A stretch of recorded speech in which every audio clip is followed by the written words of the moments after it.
here is that the State Department has designated a $5 million reward for information leading to the arrest and or conviction of CHERISIER.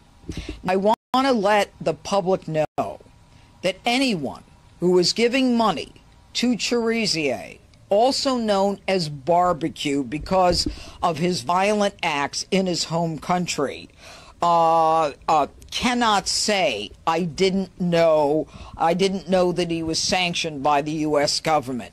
They will be prosecuted, and we will fine them because they are supporting an individual who is committing human rights abuses, and we will not look the other way. Now, this office is not unfamiliar with crimes of violence in Haiti. Several months ago, we got a conviction against an individual by the name of Jolie German, who was involved in the kidnapping of 16 American Christian missionaries in Haiti.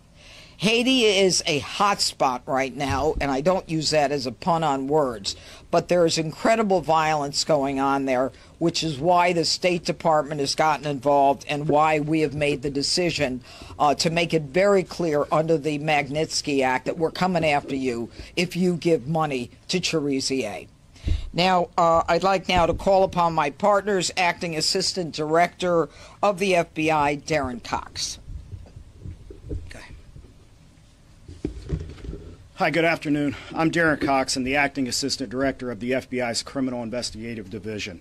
I want to thank our partners here with us today and our international partners for their hard work and partnership in combating transnational organized crime, which threatens the safety and security of communities both in the United States and abroad. Under Director Patel's leadership, the FBI is focused more than ever on crushing violent crime, cartels, and gang activity every single day. Since January, the FBI, with the help of our law enforcement partners and community, has used in today's announcement that includes a $5 million reward for Viva Ansoon and Jim Shazier, also known as Barbecue. We know someone has information that can help end this violence, and we want them to come forward and know that they are safe in doing so. Today, I want to highlight the amazing work the FBI and our law enforcement partners do every day to disrupt and dismantle violent criminal networks, just like that of Barbecue and his cronies. Our FBI Miami office has worked closely with our to bring these people to justice. We urge anybody with information to bring these people to justice. We urge anybody with information related to Shazier or any of his criminal network to contact the FBI through our tips line, or we will stop this violence. Thank you. All right, and now Assistant Director of HSI, Ivan Arvello. Thank you. Good afternoon. Ivan Arvello, Assistant Director for Homeland Security Investigations. The unsealing of this indictment marks the culmination of a nearly 3-year investigation into Jimmy Shazier's illicit activities and involved identifying Shazier's firearm procurement and trafficking networks, fundraising operations, and the movement and misuse of U.S. dollars in violation of U.S. sanctions. These actions fuel gang and terrorist operations that have oppressed and devastated the Haitian people. Shazier's shift from Haitian law enforcement to violent gang leader was marked by as civilians residents of La Saline neighborhood in Port-au-Prince were caught in the middle of a gang battlefield with chaos and destruction. Over the years, international organizations have linked Shazier to several additional instances of human rights abuses. Today marks a significant step in bringing his reign of terror to an end. It's the principal investigative component of DHS. HSI worked with our federal partners to identify Shazier's various methods and network and extend on behalf of foreign adversaries, terrorist groups, and transnational criminal organizations. These criminal groups utilize complex strategies to acquire American weapon systems, sensitive technology, financial assets, and other resources to commit crimes across the globe. It's working together to leverage each other's strengths and unique authorities in furtherance of a common goal. promoting national security, and pursuing a barbaric warlord who used our nation's resources to commit acts of violence and terror. I'd like to extend my most heartfelt thanks to our federal law enforcement partners at the FBI, the DEA, the ATF, the Department of State, the U.S. Attorney's Office for Washington, D.C., and the Department of Justice National Security Division for the invaluable partnership and relentless efforts in making this indictment happen. Thank you, and good afternoon. And finally, Chris Landberg, State Department Senior Bureau Official. Good afternoon. Thank you, U.S. Attorney Bureau, for hosting us. Thanks to our law enforcement partners. Again, I'm Chris Landberg. I'm the Senior Bureau Official of the Bureau of International Narcotics and Law Enforcement Affairs at the State Department. We're known as INL. Reward offer of up to $5 million for information leading to the arrest and or conviction of Haitian gang leader Jimmy CHERISIER, also known as my colleagues have said, because he is the leader of Vivre Ensemble, which was designated by Secretary of State Rubio as an FTO and specially designated global terrorist organization in May of this year. As Secretary Rubio declared in his designation announcement, the age of impunity for those supporting violence in Haiti is over. We seek the public's help in bringing CHERISIER to justice for not only the people of Haiti, but also to prevent the spread of Vivre Ensemble's unchecked violence throughout the end. The instability resulting from his actions has the potential to drive illegal immigration to our borders and increase transnational crime.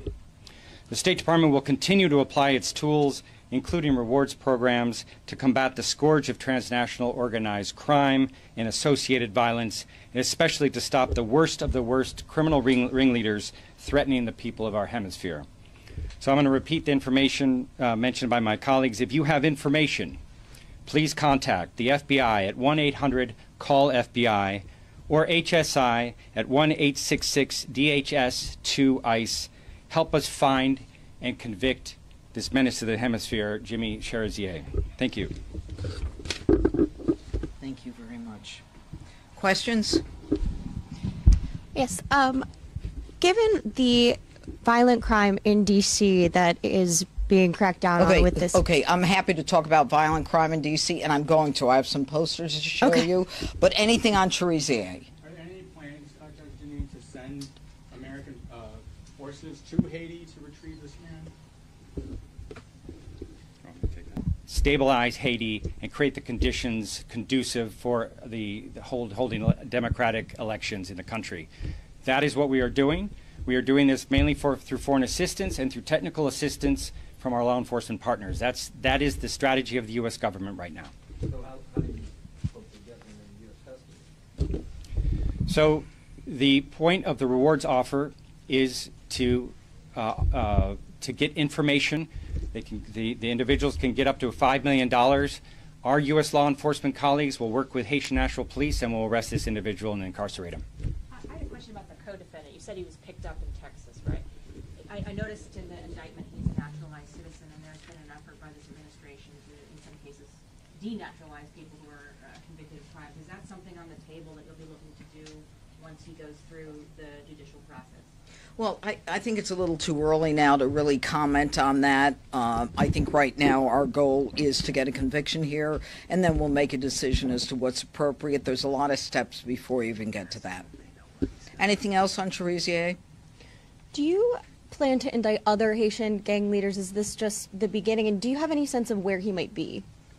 If we knew where he was, I wouldn't tell you. I'd go over there myself. No. Right. That was a joke. We certainly have. Thank you. Yep, no, hold there. Put this up. Thanks. Thank you very much. All right. Are you done? Over here? We'll have them up here for you guys to shoot after. Yeah, they'll be here. You can take a look at them. You know, there has been. There's been a great deal of discussion. Can we get you the mic? You want me at the mic? You know what? If you could hold it, that'd be great. Thank you. There's been a great deal of discussion about crime in the district. And the other day, I wanted to get a sense of what is actually happening in the District of Columbia. I asked for the number of teens who have been shot, or we have, I believe I said it was, how many? Yeah. As you can see in 2024, we have 29 individuals who were shot and killed in the district, all teens, some as young as 3 years of age, okay, because of gunfire. Some of these cases are solved, some of them are not solved. But what this makes clear to me is that there is a whole community that is suffering because of the violent crime in this district. And anyone who wants to tell me the crime is down and that we don't need an emergency focus on crimes of violence, all they need to do is take a look at this and talk to the loved ones and the family members of these individuals, all shot and killed long before their time. Now, over here are the individuals who were shot and killed under the age of 20, all teenagers in 2025. 16. And the number here is 16. Again, all members of the minority community here. I don't know how many of these cases have been solved, but what I can tell you is, again, it's guns on the streets. It's individuals who are not concerned about accountability, who don't have any reason to fear law enforcement. I am here today to tell you that on behalf of all of these victims, all of these families, that they're going to be accountable, that we are going to make a difference, and that we are going to make sure that law enforcement is focused on these innocent, now silent victims of crime in the district. Do you have a per capita breakdown? I mean, how does D.C., talking about the number of teenage gun deaths here, how does that compare for 100,000? Anywhere else? All I know is we rank in deaths. 2 years ago, we were one of the fourth highest. We were the fourth highest in the United States. I don't need any more statistics. All I need are people to recognize that these were vibrant human beings cut down because of illegal guns. I guarantee you that every one of these shootings was with an illegal gun. All right, and I guarantee you that every one of these individuals was shot and killed by someone who felt that they were never going to be caught. And I want to send a message that we are going to catch you, that we are going to change the laws, that if you're 14, 15, 16, 17, we're going to bring you into the justice system. No more of this D.C., council, if they're under 16 or if they're under 19 or if they're under 25, we'll give them probation. No more. I'm done with that. You said it's guns on the hurdles that you face, and you're just talking about it right there. But what can you conceivably do as the D.C. U.S. Attorney to address those laws, address the D.C. crime lab, which is not accredited, and also at the same time address some of the prosecutorial issues you talked about? Okay. Conceivably do? Those are great questions. Number one, the D.C. Crime Lab is now accredited and validated very recently. So Dr. Diaz has communicated that to us, and we are working with the D.C. Crime Lab. Our concern is making sure that we have enough people who are able to analyze the DNA and all of the testing that we need to have done. That's number one. Number two, as it relates to prosecution, I have been very clear that Title 16 is not enough. Under Title 16, if you are 16 or 17 years of age, we can get you for rape 1, murder, robbery 1, burglary 1. But if you shoot someone and don't kill them, I don't have jurisdiction.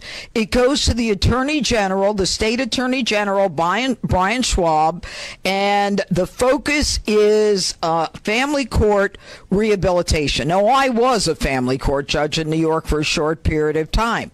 The mission there is not punishment, it's rehabilitation, as evidenced by, do we have those posters? Yeah, we had a poster with what you get is yoga, and you get ice cream socials in family court. Well, I'm done with yoga and ice cream socials. We've got to change the law to bring them into the justice system. We've got to get rid of the 3 statutes or 3 laws passed by the D.C. Council.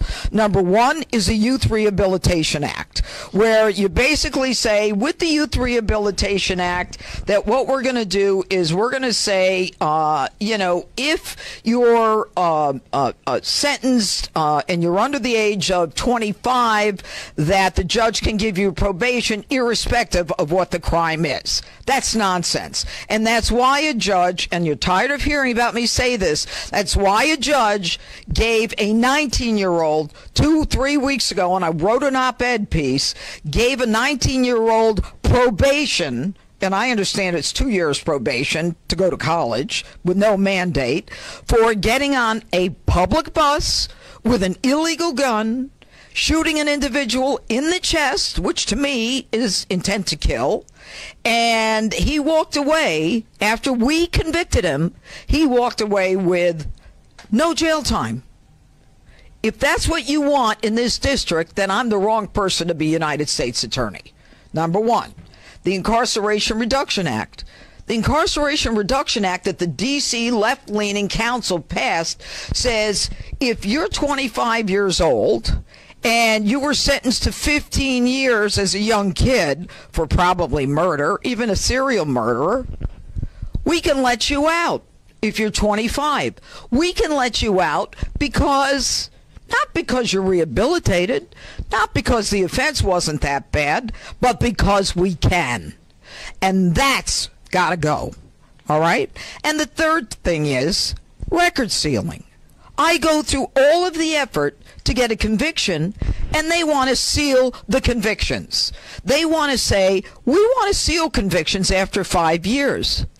If I'm a mother, and thank God my kids are older, if I'm a mother, I want to know if a nanny has an assault conviction. If I'm an employer, I want to know if this person has been convicted of larceny or petty larceny.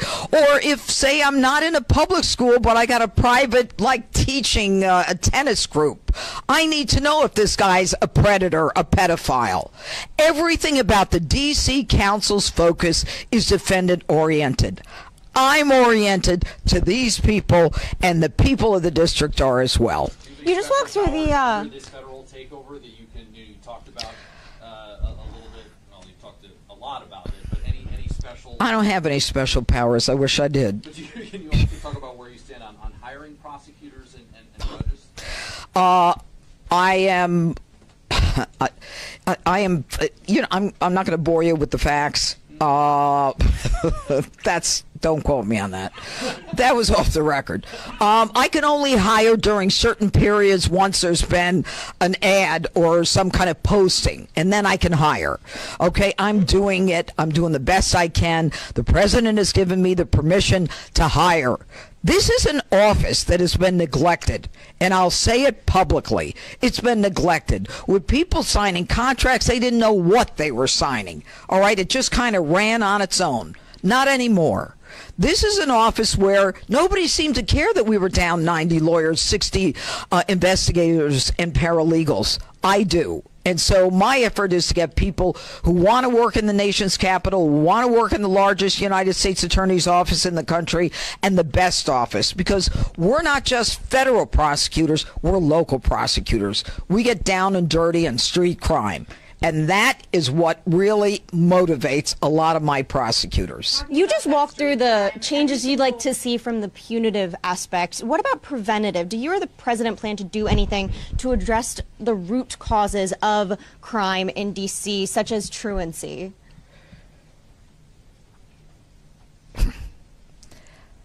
My job is to try to heal the victims and prosecute the criminal. Everybody else can deal with rehabilitating the individual. I honestly am not concerned about why they commit crimes.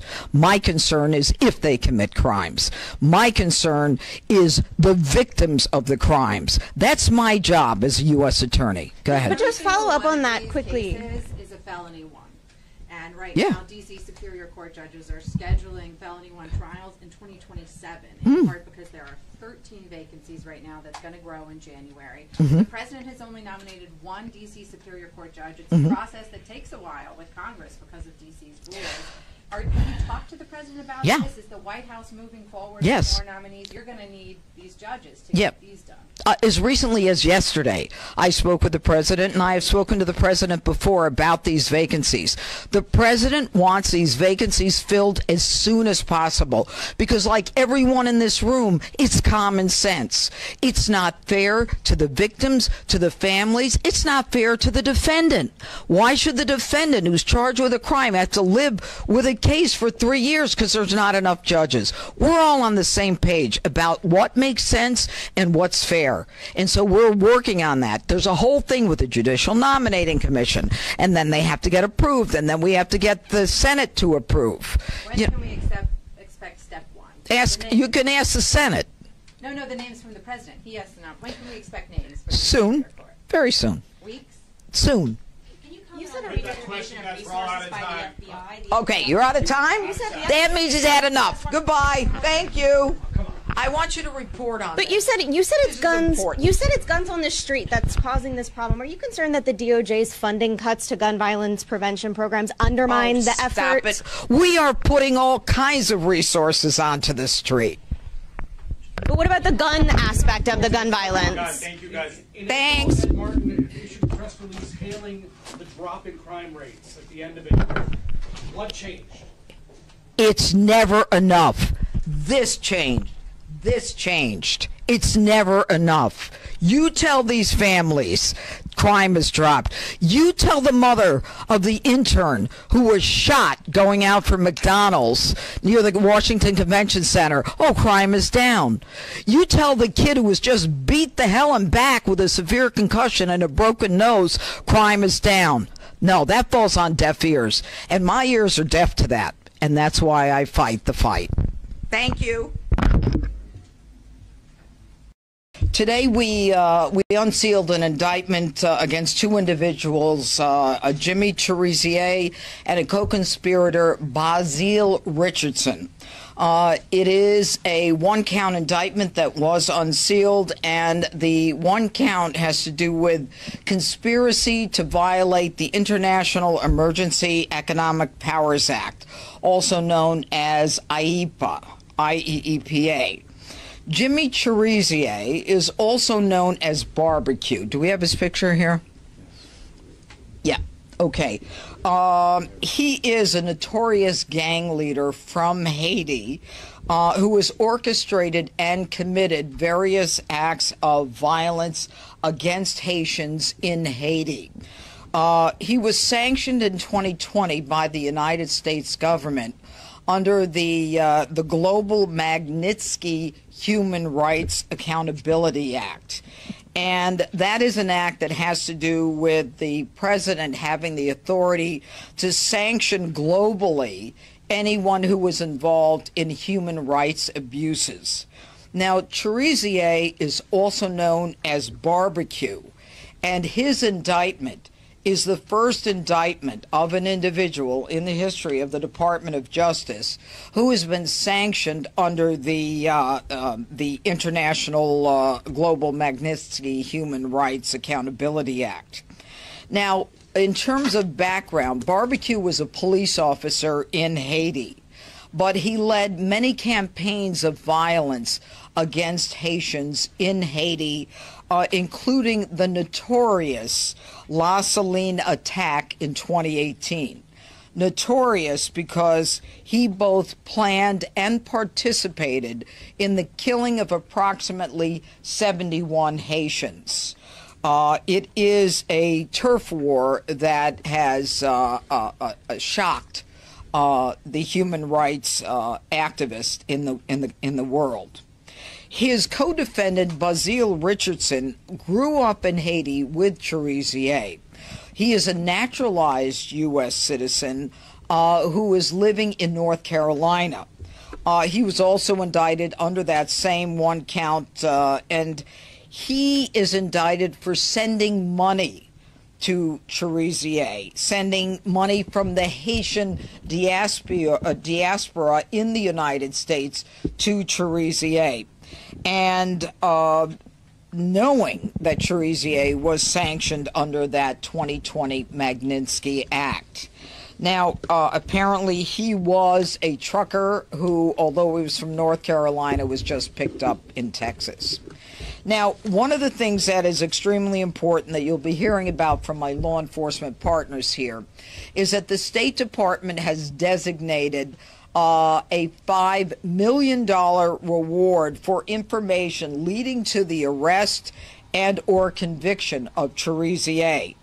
Now, I want to let the public know that anyone who is giving money to Cherisier, also known as Barbecue because of his violent acts in his home country, cannot say, I didn't know that he was sanctioned by the U.S. government. They will be prosecuted, and we will fine them because they are supporting an individual who is committing human rights abuses, and we will not look the other way. Now, this office is not unfamiliar with crimes of violence in Haiti. Several months ago, we got a conviction against an individual by the name of Jolie German, who was involved in the kidnapping of 16 American Christian missionaries in Haiti.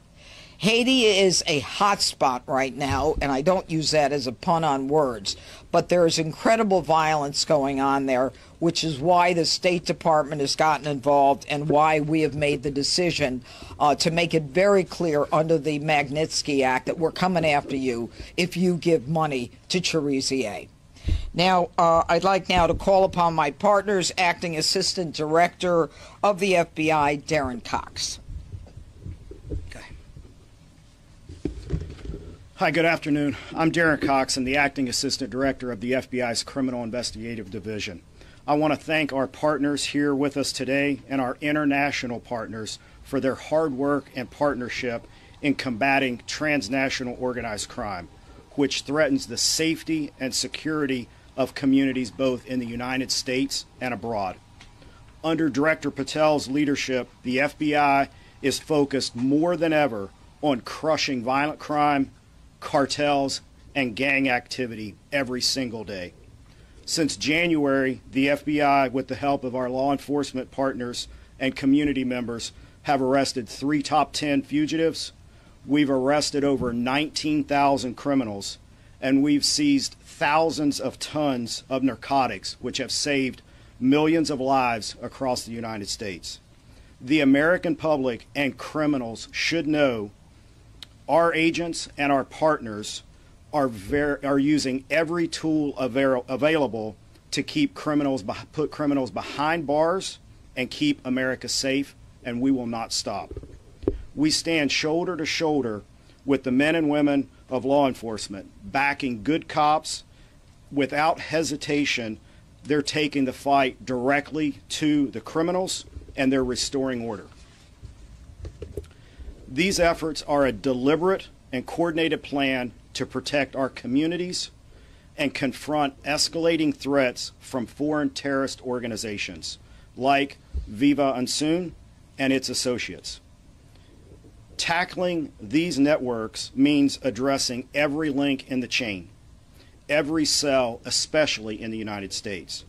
As you've heard in today's announcement, that includes a $5 million reward for key members of Viva Unsoon and Jimmy Shazier, also known as Barbecue. We know someone has information that can help end this violence, and we want them to come forward and know that they are safe in doing so. Today, I want to highlight the amazing work the FBI and our law enforcement partners do every day to disrupt and dismantle violent criminal networks, just like that of Barbecue and his cronies. Our FBI Miami office has worked closely with our international partners to track down Shazier and his Viva Unsoon partners and associates in the United States. On July 23rd, one of Shazier's most trusted associates and a named co-conspirator was taken into custody. Brazier Richardson was investigated by Miami, and he was arrested by our FBI Houston office without incident. Violent actors like Cherisierer and the rest of his criminal associates must understand there is no safe haven for them and the people like them that traffic violence in our communities. The FBI and our partners will continue to leverage all of the resources available and the expertise that we have to bring these people to justice. We urge anybody with information related to Cherisierer or any of his criminal network to contact the FBI through our tips line or our local field office. You can also call 1-800-FBI, and you can go online to fbi.gov/tips. Together, we will stop this violence. Thank you. All right, and now Assistant Director of HSI, Ivan Arvello. Thank you. Good afternoon. Ivan Arvello, Assistant Director for Homeland Security Investigations. The unsealing of this indictment marks the culmination of a nearly 3-year investigation into Jimmy Cherisier's illicit activities and involved identifying Cherisier's firearm procurement and trafficking networks, fundraising operations, and the movement and misuse of U.S. dollars in violation of U.S. sanctions. These actions fuel gang and terrorist operations that have oppressed and devastated the Haitian people.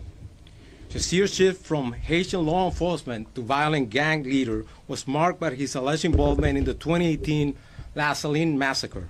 This horrific event resulted in 71 murders and the destruction of 400 homes as civilians residents of La Saline neighborhood in Port-au-Prince were caught in the middle of a gang battlefield with chaos and destruction. Over the years, international organizations have linked Cherisierer to several additional instances of human rights abuses. Today marks a significant step in bringing his reign of terror to an end.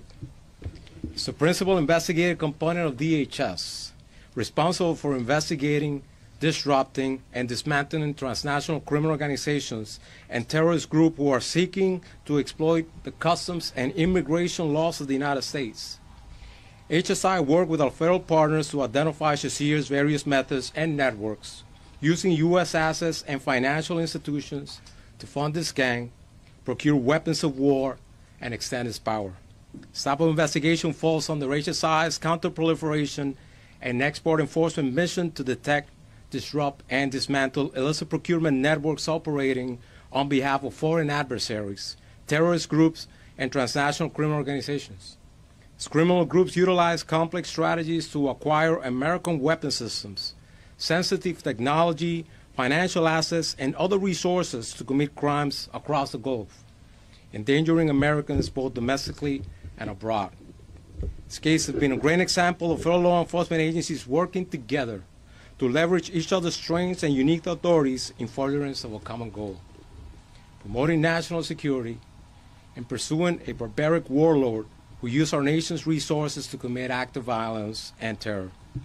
I'd like to extend my most heartfelt thanks to our federal law enforcement partners at the FBI, the DEA, the ATF, the Department of State, the U.S. Attorney's Office for Washington, D.C., and the Department of Justice National Security Division for